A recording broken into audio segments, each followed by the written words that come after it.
warahmatullahi wabarakatuh. Perkenalkan, kami dari kelompok 2 yang mengambil materi dimensi baru perdebatan desentralisasi dalam zaman globalisasi.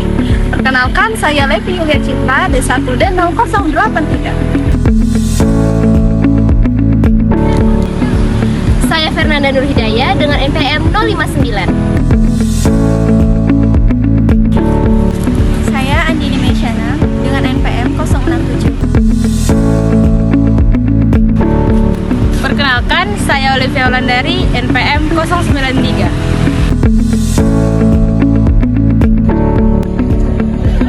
Hai, kenalkan saya Dina Sofiana dengan NPM D1 D03 041. Halo, perkenalkan nama saya Koti Muhadania dengan NPM D1 D023 09.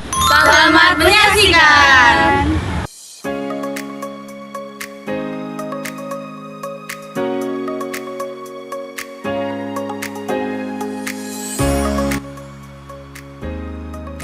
Istilah ini globalisasi berakar dari kata Jepang dochu kaka yang muncul awalnya di akhir tahun 1980-an. Dalam artikel yang dibuat pakar ekonomi Jepang di Harvard Business Review, istilah ini diartikan sebagai penyesuaian teknik pertanian ke kondisi lokal. Ide ini kemudian digunakan untuk mengartikan global lokalisasi.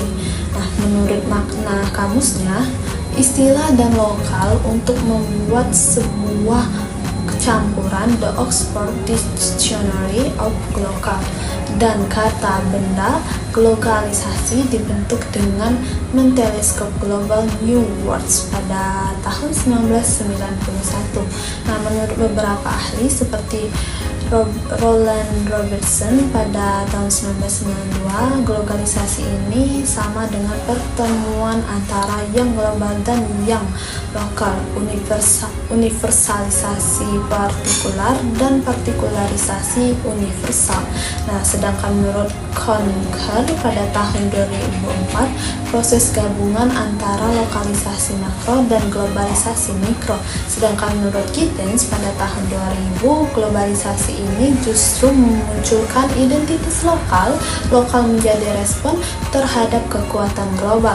Sedangkan menurut Ritzer pada tahun 2004, globalisasi ini sampai dengan lokalisasi dan globalisasi, penyebaran global yang menekan. Globalisasi mendorong perubahan imperatif pertumbuhan yang memaksa organisasi atau bangsa untuk berekspansi secara global atau mengimposisi lokal. Karena istilah globalisasi ini berarti hilangnya dasar konseptual atau gagasan teoritis. Ini tetap mendukung fakta bahwasannya globalisasi dan lokalisasi ini tumbuhnya kekuatan ekonomi dan politik dari entitas subnasional menjadi tren paling penting di abad baru. Nah, pada tahun 1990, US Agency for International Development melihat tren baru ini sebagai penciptaan pasar terbuka dan gerakan yang menuju governance yang akuntabel dan demokratik, ekonomi global yang melepaskan ekonomi dan politik yang menguatkan tekanan global dan lokal, mengakibatkan kerugian dan melemahkan nation state tradisional. Menurut Kahler dan Lake 2003 dan Michel J. Hiscock 2003, mereka berpendapat bahwasanya globalisasi secara sempit sebagai integritas ekonomi dalam sistem internasional menciptakan tekanan bagi lokasi otoritas pembuatan keputusan yang jauh dari negara karena ada perubahan dalam lokasi atau tempat governance. Banyak negara melakukan desentralisasi yang melibatkan pemindahan kewenangan pemerintah pusat ke tingkat bawah.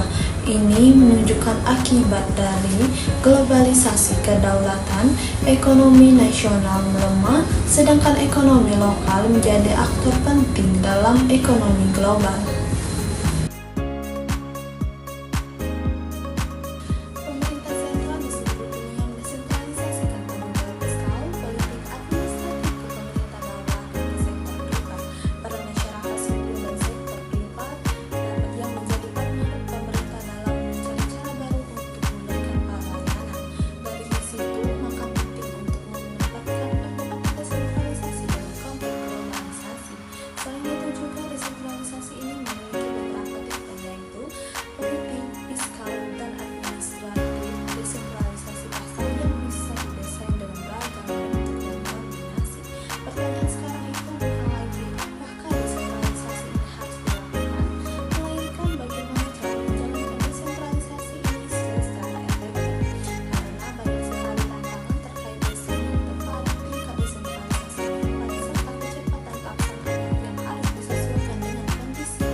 Selanjutnya, materi mengenai dinamika desentralisasi dalam zaman globalisasi. Yang pertama ada latar belakang dan pergeseran paradigma. Sejak awal 1990-an, desentralisasi menjadi bagian penting dari perubahan cara negara mengelola pembangunan. Pada 1980-an, sentralisasi lebih dominan, pemerintah pusat memegang kendali penuh untuk mengatur sumber daya dan menjaga stabilitas politik. Desentralisasi dianggap berpotensi memicu konflik politik, etnis, dan agama, sehingga akhir 1980-an hingga awal 1990-an, privatisasi dan pengurangan peran negara serta publik dianggap memperlambat ekonomi. Pada pertengahan 1990-an, peran pemerintah daerah atau subnasional mulai dihargai kembali. Pergeseran paradigma antara desentralisasi dan sentralisasi saling melengkapi dan fokus pada tata kelola pemerintahan yang baik.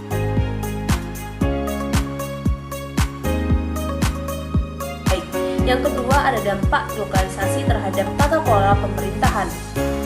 Globalisasi memperkuat interaksi antara global dan lokal, memunculkan dua arah dinamika, yaitu negara yang awalnya desentralisasi seperti Amerika Serikat mulai menguatkan peran pusat.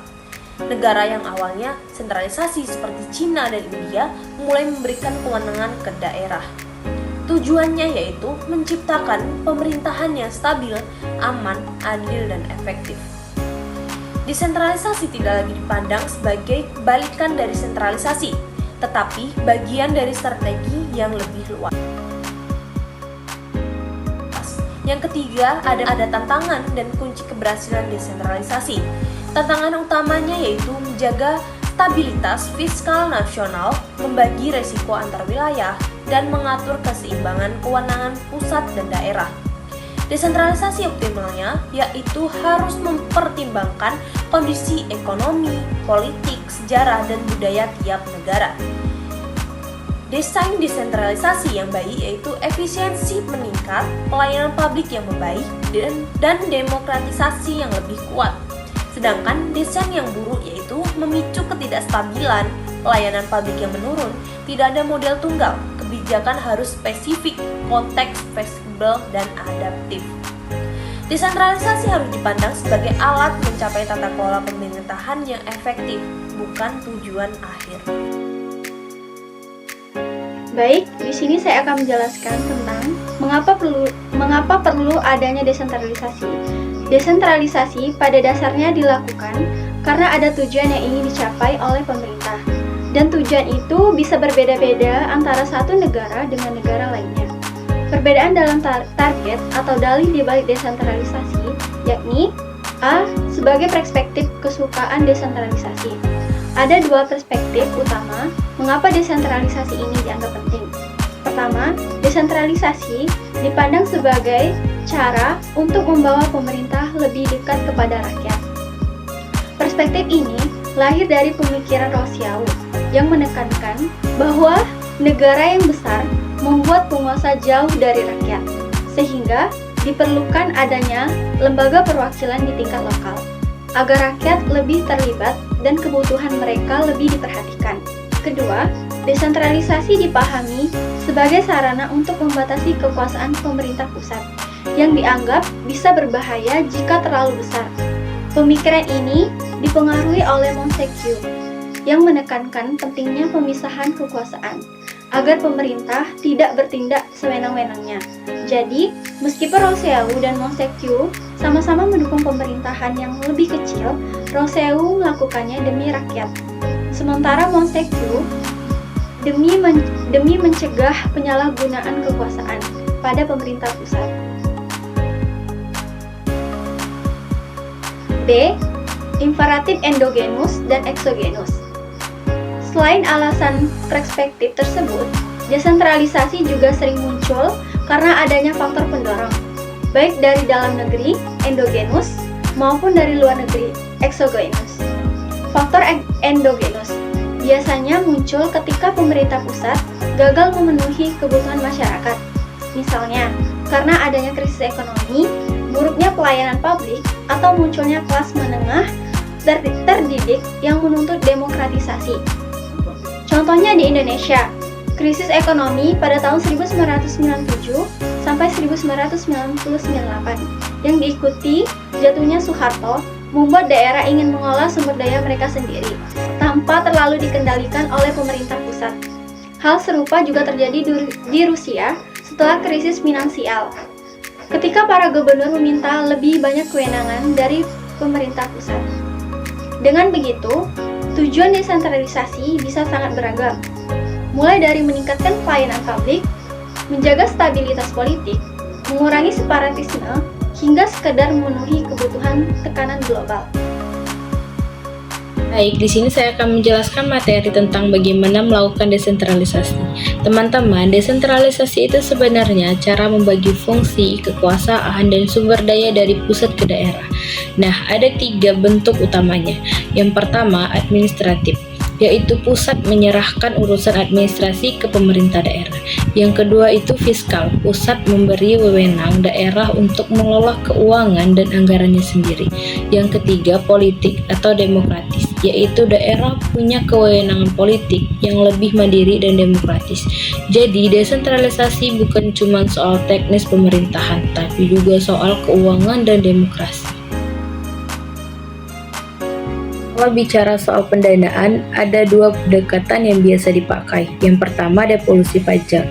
Jadi, daerah bisa memungut pajaknya sendiri. Kelebihannya, otonomi fiskal lebih besar, tapi resikonya muncul ketimpangan antar daerah itu pasti ada. Yang kedua, transfer fiskal, di mana pusat membagikan dana ke daerah dengan rumus tertentu. Ini bagus untuk mengurangi ketimpangan dan membantu daerah miskin, tapi kelemahannya daerah bisa jadi terlalu bertergantungan kepada pusat, bahkan rawan penyalahgunaan. Jadi keduanya punya kelebihan dan kekurangan. Idealnya dipakai dengan seimbang supaya daerah tetap mandiri dan juga adil. Baiklah, di sini saya akan menjelaskan seberapa banyak sih desentralisasinya. Desentralisasi yang terlalu jauh itu justru bisa berbahaya. Tocqueville melihat di Swiss tahun 1836, desentralisasi yang berlebihan itu membuat pemerintah lemah dan cenderung anarki. Contoh lain yang terjadi seperti di Brazil, Argentina, Filipina, Italia, bahkan Indonesia saat ini, di mana desentralisasi yang berlebihan itu mengakibatkan instabilitas ekonomi, pelayanan publik yang menurun, bahkan munculnya gerakan separatis. Yang artinya desentralisasi itu memang penting, tapi jangan sampai berlebihan.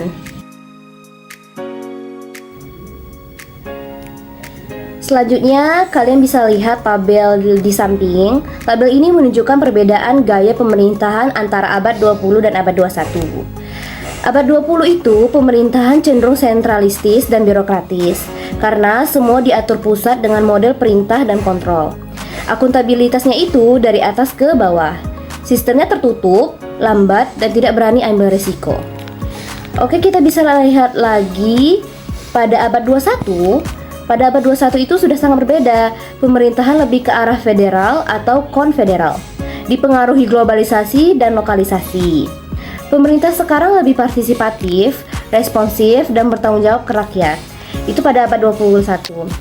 Fokusnya itu pada hasil, bukan hanya proses. Dan akuntabilitasnya itu bottom up, yang artinya masyarakat itu ikut menilai. Selain itu juga pemerintah juga lebih kompetitif, terbuka, cepat, dan memberi ruang untuk gagal maupun sukses.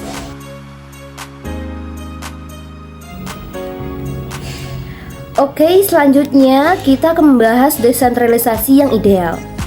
Tidak ada satu desain yang cocok untuk semua negara, karena setiap negara itu harus menyesuaikan dengan kondisi masing-masing. Kuncinya adalah keseimbangan. Pusat tetap punya otoritas, sementara daerah diberi otonomi. Karena pusat itu bertugas memberi dukungan, insentif, dan koordinasi, agar daerah bisa bertindak secara bertanggung jawab. Dengan cara ini, desentralisasi bisa berjalan sehat tanpa melemahkan negara. Baiklah, selanjutnya saya akan menjelaskan materi tentang seberapa cepat melakukan desentralisasi. Dalam menentukan seberapa cepat desentralisasi dilakukan, terdapat 2 pendekatan utama. Untuk pendekatan pertama yaitu pendekatan inkremental, yang kedua yaitu pendekatan Big Bang. Untuk pendekatan inkremental yaitu pendekatan ini dilakukan secara bertahap untuk meminimalisir risiko, seperti adanya kapasitas teknis pemerintahan daerah, potensi penyalahgunaan kewenangan oleh elit lokal, serta penurunan kualitas pelayanan publik. Namun, kelemahannya adalah proses bisa berjalan terlalu lambat sehingga warisan sentralisasi masih tetap terasa. Seperti yang dikatakan oleh Prudhomme tahun 2001, satu abad sentralisasi tidak dapat dihilangkan hanya dengan semalam. Desentralisasi tetap dalam tulisan agenda selama beberapa tahun. Sebaliknya, pendekatan Big Bang dilakukan secara cepat dan menyeluruh. Kelebihannya adalah dapat segera membentuk koalisi pro-desentralisasi dan mengurangi hambatan dari birokrasi pusat. Tetapi, pendekatan ini juga memiliki risiko besar, misalnya yaitu resistensi politik dan kesalahan implementasi karena daerah belum siap sepenuhnya. Menurut Rodrik tahun 1996, berpendapat bahwa hambatan birokrasi dan kepentingan politik dapat memperlambat suatu reformasi jika tidak dilakukan secara tegas. Bahkan, Motohiro Sato tahun 2002 menegaskan bahwa dalam realitanya, rencana reformasi ekonomi harus disertai dengan taktik yang tepat untuk menangkis oposisi politik dari stakeholder di dalam dan di luar pemerintah sentral. Oleh karena itu, para ahli juga menegaskan dan menekankan pentingnya mencari laju desentralisasi yang optimal. Artinya, tidak bisa terlalu lambat namun juga tidak bisa dilakukan secara terburu-buru. Laju yang tepat harus menyesuaikan dengan kondisi sosial, ekonomi, politik, budaya, serta sejarah setiap negara. Prudhomme juga menekankan bahwa setiap negara harus memiliki model desentralisasi yang sesuai dengan karakteristik sosial, ekonomi, politik, budaya, historis, dan geografisnya. Dengan demikian, setiap negara membutuhkan model desentralisasi yang benar-benar cocok untuk dirinya sendiri.